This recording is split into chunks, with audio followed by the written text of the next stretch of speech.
বিসমিল্লাহির রহমানির রহিম। সকল প্রশংসা মহান আল্লাহ তাআলা।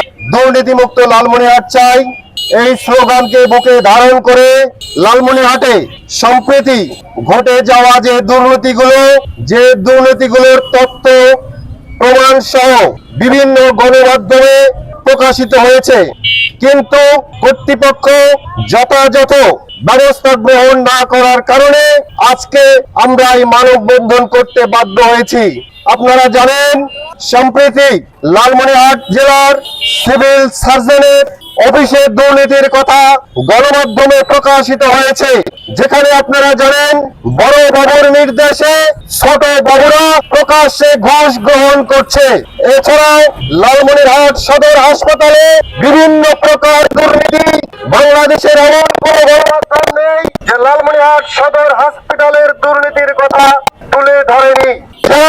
একজন রোগী যতটুকু সেবা পাওয়ার কথা ততটুকু সেবা পায় না, যতটুকু খাবার পাওয়ার কথা ততটুকু খাবার পায় না, যতটুকু ঔষধ পাওয়ার কথা ততটুকু ঔষধ পায় না। কিন্তু আরো দুর্ভাগ্য, আমাদের এই দুর্ভাগ্য যে এখানে এমবিবিএস ডাক্তার রয়েছে, কিন্তু প্রেসক্রিপশন করে চতুর্থ শ্রেণীর কর্মচারীরা। এছাড়াও লালমনিরহাটের রেলওয়ে বিভাগের যে দুর্নীতির তথ্য, ভয়াবহ তথ্য বিভিন্ন গণমাধ্যম তুলে ধরেছে। এখানে রয়েছে ভূমি অস্বীকার কথা, এখানে রয়েছে রেলওয়ে বিভাগের বিভিন্ন দুর্নীতি বাণিজ্যের কথা।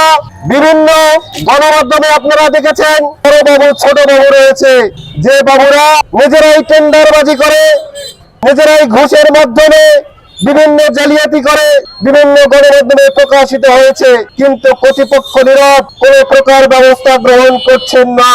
বিভিন্ন সরকারি অফিসে আপনার তথ্য আপনারা পেয়েছেন যে 800 টাকার কর্মচারী হাজার হাজার কোটি টাকার মালিক। আপনারা জানেন, দেখেছেন, বিভিন্ন গণমাধ্যমে প্রকাশিত হয়েছে, কিন্তু তারপরেও যথাযথ কর্তৃপক্ষ ভূমি আছে, কোনো প্রকার পদক্ষেপ গ্রহণ করছেন না।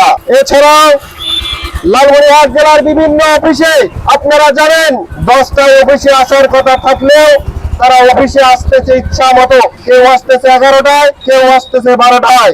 কিন্তু এই গণমাধ্যমে এই বিষয়গুলো উপস্থাপন করার পরেও যথাযথ কর্তৃপক্ষ কোন প্রকার ব্যবস্থা গ্রহণ করছে না। আমি কোন অফিসের কথা বাদ দেব?